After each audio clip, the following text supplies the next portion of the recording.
Well, my dude, we have ourselves a big, bulky mailbag for Monday morning mailbag on a Tuesday afternoon. Let me tell you. I think the preferred term is girthy. I was going to say, are you impressed with my restraint on not using the term girthy there? Yes, but I know we have an Bulky was audience who's going better. to be expecting it. They're going to be, Oh yes, they that's loved right. when you We've said already girthy. we've already set our standards. Yeah. Good morning. Welcome to the walk off. I'm Scott Belford, joined as always by Adam Mack. This is going to be a sad and a frustrated and a fed up mailbag. We have a pile of comments. I do want to start with just saying thank you very much to everyone who has followed us along for the season. Both Adam and I are, what's the best way of putting it? Really, just two dummies who like baseball, and how many of you follow along is pretty humbling and pretty cool. You can always join our Discord, which is free, by the way. The link is in the show notes. Piles of rabid Blue Jays fans in there. You can follow us on Twitter at Walk Off Podcast. So feel free to DM us if you have any questions or comments you want addressed on next week's mailbag, or Instagram, the Walk Off Podcast. Of course, a tip of the hat and much love to all of our Patreon who show so much support for us throughout the season. So we really do thank all of you. We're going to get to the list of names, which has continued to grow all season long. Of course, we're very appreciative of that. We'll read that off at the end. All right, my dude. No use in dragging this out. Let's get into it because we've got a pile of interaction throughout the week. Yeah. Well over like 300 comments just on YouTube alone over the weekend. Obviously, a lot of redundancies. There was 4 or 5 main themes to most of the comments. So we're pretty much going to cover what every comment was, but we might not get to your comment specifically because it was said 700 times. First one comes in from HU on YouTube, who says pain. Summed it up nicely. That's brevity at its best there, yes. There you go. All right. Moving on though to our Discord, Mustard Tiger. Says, I was going to send both of you a DM, but I figured I'd just put it in here. Scott and Adam, thanks for the great year. You boys are both awesome. The time and effort you both put in into it, all of this for basically nothing, is admirable. I've enjoyed and appreciated it all. I hope you keep it up. Can't wait to have my heart broken with you guys next year. Hopefully that's not how it plays out, Mustard Tiger. And again, nothing but appreciation for everyone who follows along. It was actually really heartwarming, man. We did get a lot of DMs and a lot of comments just thanking us for the season. And even on that little post that Mustard Tiger put, there was over 20 folks who had hearted and thumbed up, and the hands emoji where they're like, "Oh, hands." Yeah, so it's again. I need a GIF of you doing this. I need to clip that and make that a GIF that I can send out. Oh man, I did get a DM too. This isn't in my notes here, but someone had asked me on Instagram. They said, "Hey, you said that you were going to tell us what instrument you bought in college. Oh and yeah, you never did." So, for anybody new here that didn't catch that episode, this won't make any sense. But my instrument of choice was a harmonica. I thought I could be I didn't a even piano guess. I'm man. like, So yeah, I like there you it. go. Awesome. There you go. All right. On Twitter, Jenna for the win DM'd us and said, "Hey guys, thanks for the great season of content. It's 2 days after that loss, and I'm still so upset. I feel like I'm in mourning. Any chance on the mailbag you put some positivity out there for us?"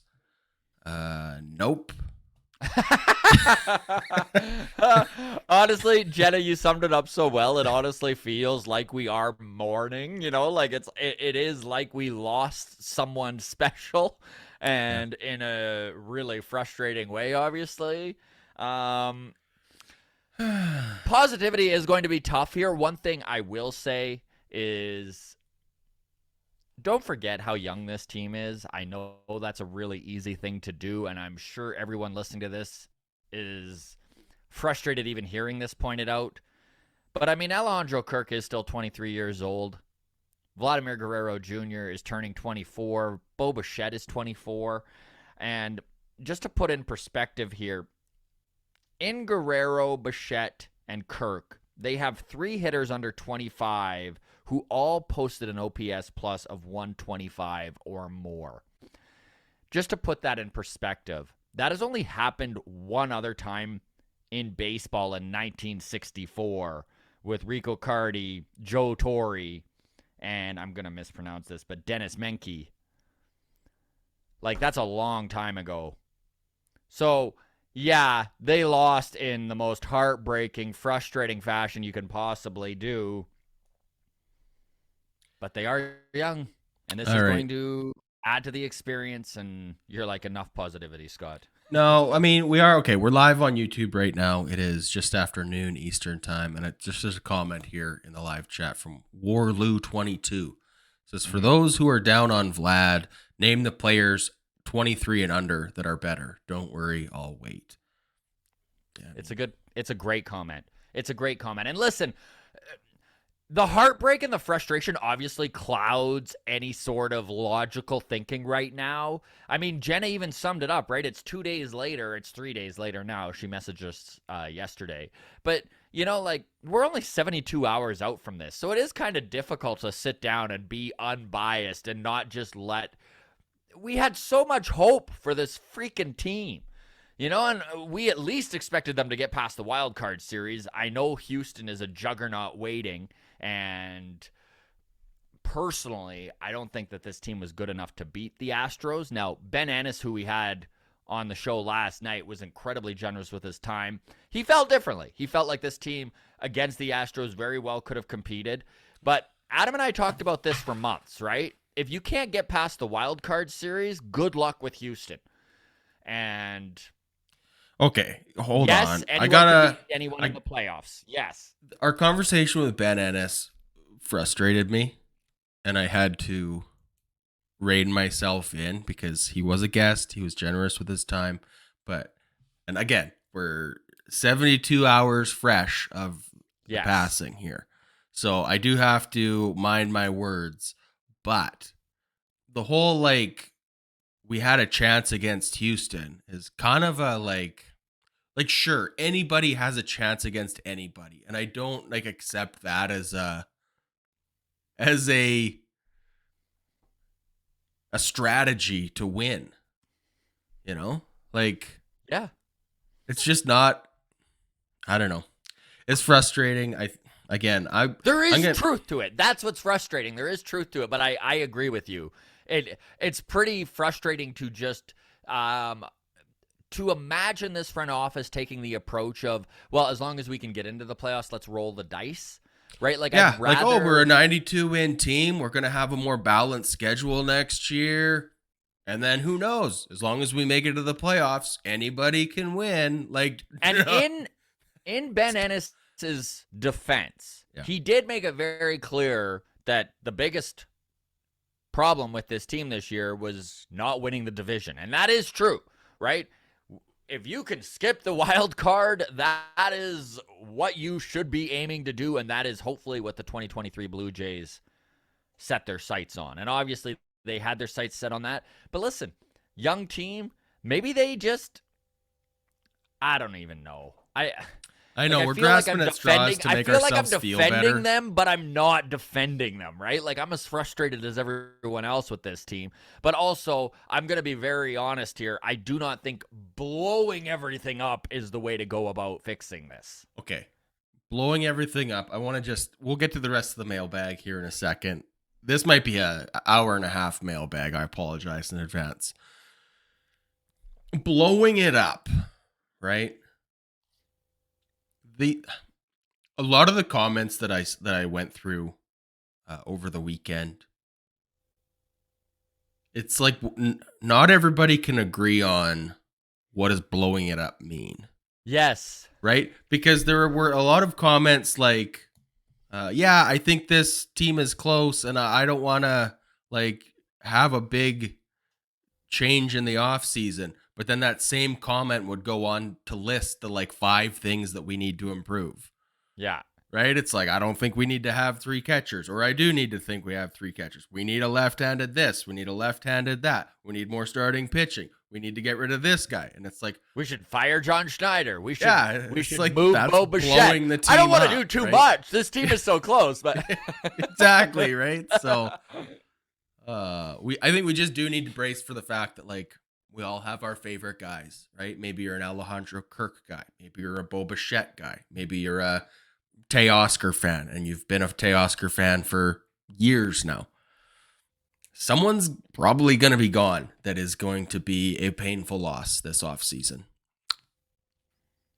There's a number of guys who could be gone. We have really a whole could offseason to speculate, and I don't want to spend too much time on that today because, No, like of I said, we do have a lot to talk about. But